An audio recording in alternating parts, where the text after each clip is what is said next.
A pesar de que no sea una prioridad, tomando en cuenta los numerosos problemas que vimos en este país para el ciudadano común y corriente, la discusión constituyente y de cambio de proceso constitucional sigue presente por parte de la casta política. Y está ocurriendo algo muy interesante. Al mismo tiempo que se da toda esta discusión a puertas cerradas y sin un plebiscito de entrada que está constantemente siendo rechazado por los políticos de distintos sectores, estamos viendo que sectores que fueron principalmente relevantes en el apruebo, ex constituyentes, figuras como Jaime Baza, están diciendo que no les gustaría la idea de una nueva constituyente, que no están felices con el nuevo proceso que se puede dar, porque dicen que la cultura chilena es demasiado neoliberal, más de lo que ellos pensaban, y que creen que una nueva constitución, si se hace ahora, les va a destruir su propuesta de proyecto a futuro, y al mismo tiempo creen que va a salir algo que no es muy distinto del actual, con modificaciones menores, pero no con un cambio de una sociedad completamente estatizada y colectivista como les gustaría. Todo eso lo vemos a continuación, a la vez que Daniel Matamala lanza duras críticas a Boric por ser demasiado tibio en sus reformas. Eso lo vemos. Pero antes, quisiera agradecer a los suscriptores Matías Binder y Ronald Petit, que se convirtieron en los suscriptores más recientes en decidir hacer un aporte mensual al canal a través de la comunidad de YouTube. Así que muchas gracias, se los agradezco mucho, y gracias a aportes como el suyo y el de otros suscriptores que este proyecto sigue adelante y se mantiene independiente.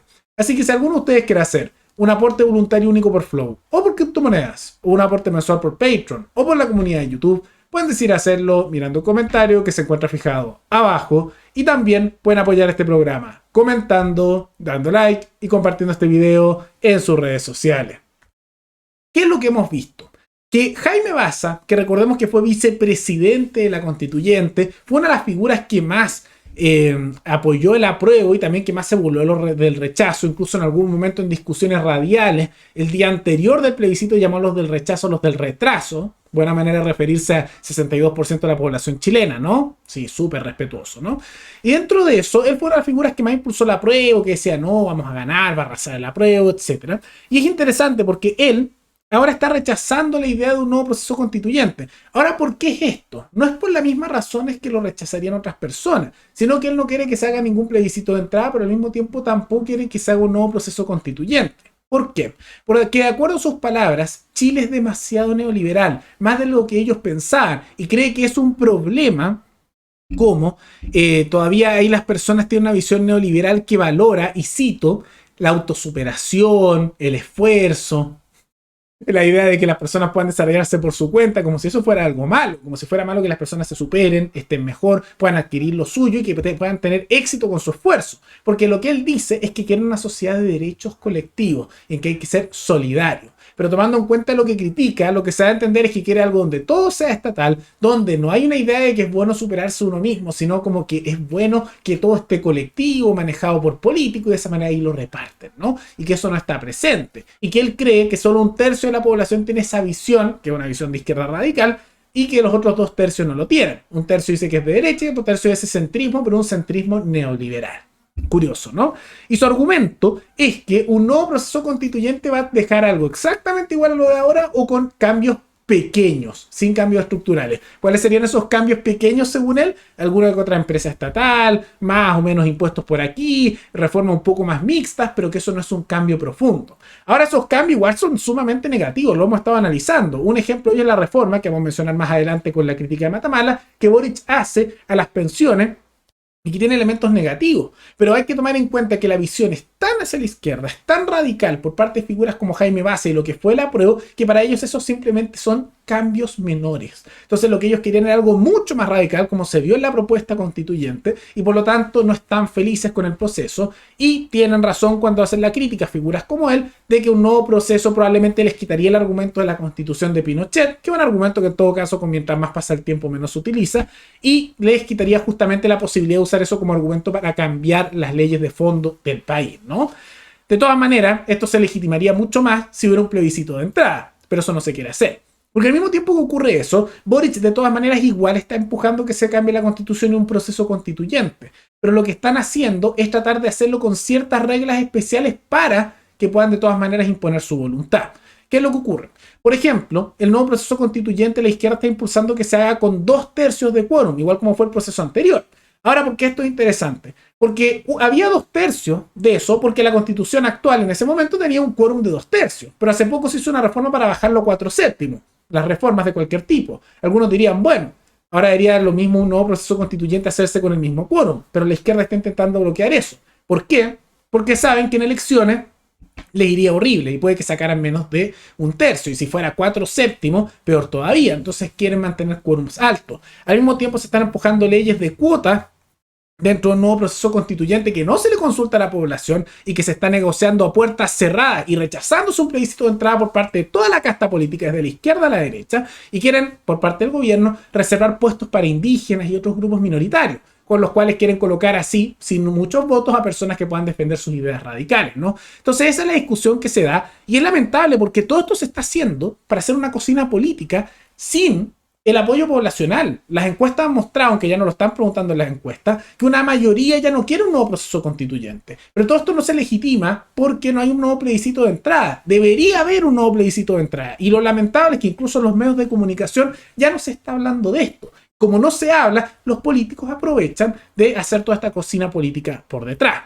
Pero otra situación que se ve y que es interesante y que también pasa, dice, es que hubo muchas noticias falsas, mucho discurso de odio, y ahí nuevamente entra este discurso que se está impulsando por sectores políticos de que en realidad el rechazo ganó por noticias falsas y manipulación y que el problema está en los medios. Por lo tanto, se junta con la noticia que vimos el día de ayer y que hemos mencionado en el pasado, de cada vez más intentos por parte de sectores políticos de empezar a intervenir los medios de comunicación, tanto digitales como tradicionales.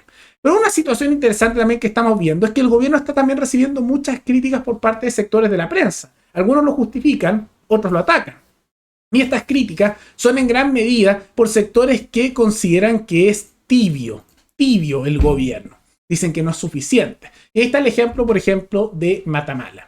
Porque ¿qué es lo que menciona Matamala?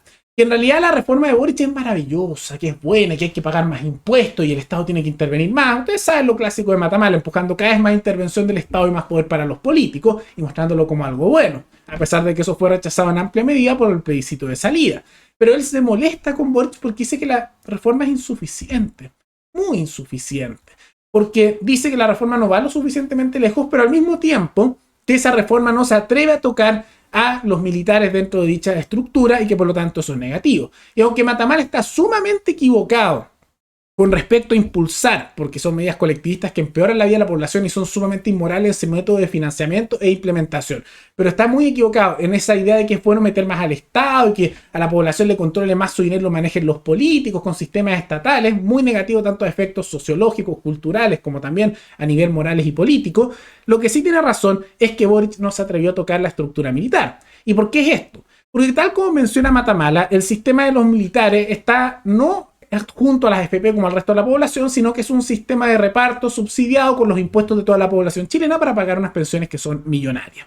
Y dichas pensiones, en su conjunto, significan un gasto absoluto. ¿Por qué es esto?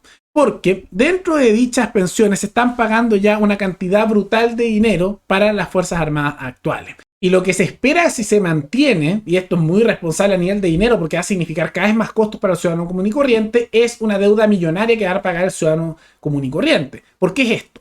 Porque, y cito, las pensiones militares son pagadas por Capredena, la de carabineros, detectives y gendarmes por DIPRECA. Apenas el 6% de las jubilaciones son financiadas por los propios afiliados, 94% restante es déficit, o sea, pérdida, cubierto cada año por el resto de los chilenos, con impuestos.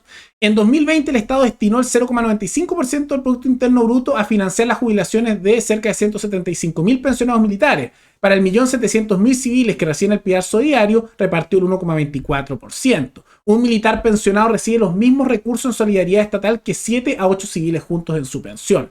Este déficit se agrava año a año. Ya en 2012, la Dirección de Presupuesto proyectaba un gasto anual de sobre los 12.000 millones de dólares en pago de pensiones militares para el 2050. Es una brutalidad de plata. Es insostenible. Ahora lo que Matamala parece no darse cuenta es que esto es un ejemplo de cómo los sistemas de reparto siempre terminan quebrados. Son insostenibles y terminan con problemas enormes a nivel económico que afectan después a la población. Entonces, si ya es insostenible para ese número de pensionados militares, imagínense con algo que tanto han impulsado en el tiempo, se implementara esto a nivel generacional. O sea, todos estuvieran en un sistema de reparto. Sería eso y peor. Y por eso todos los países con sistema de reparto están constantemente endeudados, están en sistema prácticamente de quiebra, constantemente tienen que hacer recortes, hay déficit, hay pérdida de endeudamiento y después generan problemas económicos brutales que terminan en situaciones sociales complejas. Es lo que se ha visto en distintos países.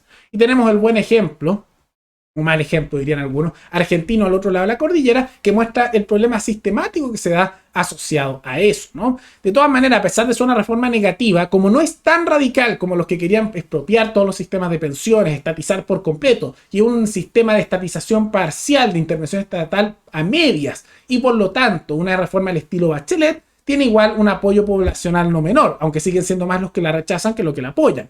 De acuerdo a últimas encuestas, un 43% está en contra de la reforma y un 41% está a favor. Está muy dividido, pero siguen siendo más los que están en contra. Pero en parte, que todavía haya tantas personas a favor de eso, muestra el problema a nivel comunicacional y cultural que se ha tenido por aquellos que critican ese estatismo y esas políticas negativas para comunicar su mensaje. Aunque por otro lado podríamos analizarlo con que la prensa, a pesar de toda su propaganda a favor de la reforma del gobierno, incluso así no ha logrado convencer a una mayoría del país. De todas maneras, se va a seguir discutiendo esto y esperemos que la reforma del gobierno sea rechazada porque es bastante negativa, especialmente en los pésimos momentos económicos en que nos encontramos. ¿Pero qué les parece esta situación? ¿Qué les parece este cambio de discurso de sectores que eran del apruebo y de sectores de la prensa como Matamala que atacan al gobierno de Boric por ser moderado o tibio con sus reformas? Todo eso coméntenlo abajo y recuerden que pueden recomendar algún tema, alguna noticia, tanto de Chile como de otros países, para otro video. Nos veremos en el siguiente programa. Hasta luego.